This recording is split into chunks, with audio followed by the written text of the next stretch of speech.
Bom, e como você pode ver na reportagem, uma das principais formas de evitar uma gravidez indesejada é fazendo uso da pílula anticoncepcional. Mas recentemente uma polêmica sobre esse assunto foi levantada. Muitas mulheres estão desistindo do uso do medicamento por conta dos efeitos colaterais. E para falar sobre esse assunto, nós recebemos aqui no estúdio o ginecologista Alexandre Ronzani. Boa noite, doutor Alexandre. Boa noite, obrigada pela sua presença.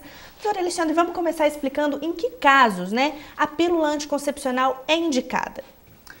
A pílula anticoncepcional talvez seja o método mais usado, principalmente no Brasil.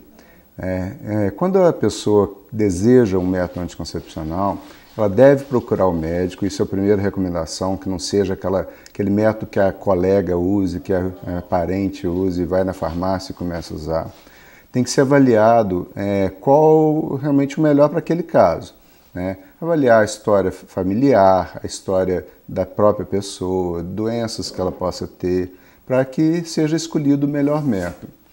E mesmo entre as pílulas anticoncepcionais, existem vários tipos, várias fórmulas, várias dosagens, hormônios diferentes, que vão ter finalidades diferentes para cada pessoa.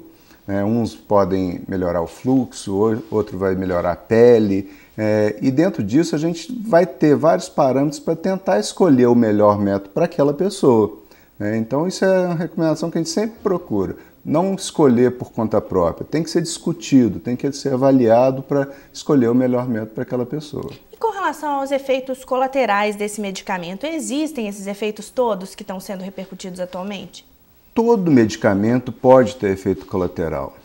O anticoncepcional, como um hormônio, ele tem que ser bem avaliado, e tem que ser bem exposto pelo médico quando vai prescrever um anticoncepcional, todos os efeitos que pode decorrer daquele medicamento.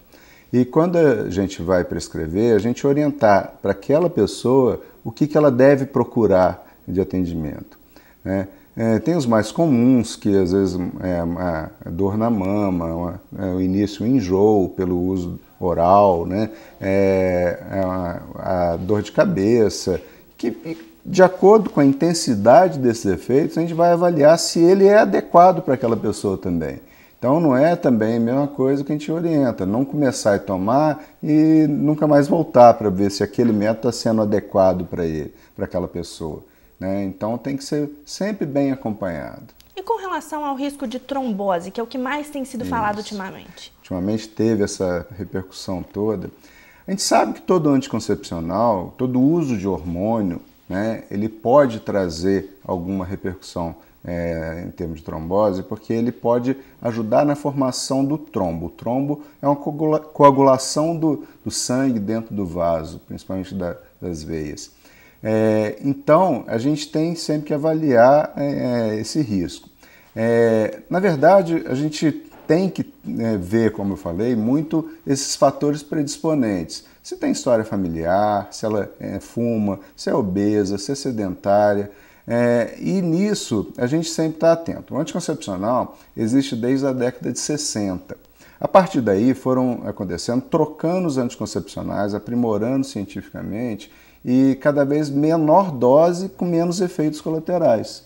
Mas ainda pode acontecer, mesmo com essas baixas doses ou ultra baixas doses que a gente usa hoje em dia, com os fatores predisponentes pode acontecer. Então, a gente,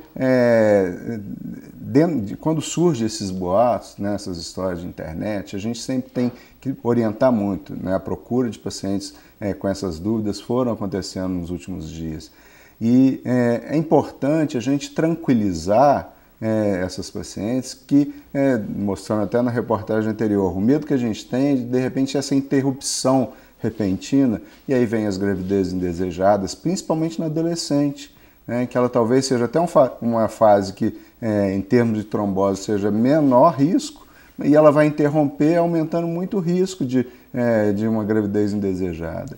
Então, a gente recomenda que não faça essa interrupção. Converse com o médico e avalie isso. Agora, doutor Alexandre, existem outros métodos que são indicados para as mulheres que não se sentem tão seguras com a pílula? Claro, isso é também fundamental. Existem os métodos não hormonais. E mesmo dentro dos hormonais, a gente tem os que têm mais riscos ou menos riscos. A gente vai trocar o tipo de hormônio a ser usado, evitar as associações de hormônios. usar os DIUs, às vezes a via de uso do anticoncepcional, que pode ser pela pele, pode ser vaginal, pode ser até o injetável, que às vezes podem, por não ser via oral, às vezes diminuir alguns efeitos colaterais que aquela pílula pode estar acontecendo naquela mulher. A sugestão, então, é sempre procurar um especialista. Sempre procurar. E mesmo nessa questão de consultório. No SUS, nós temos os grupos de direitos reprodutivos, que são grupos, reuniões que acontecem nos postos de saúde para orientação e escolha melhor do método que ela vai ser usada. Tá certo, doutor Alexandre. Muito obrigada pela sua presença aqui no estúdio.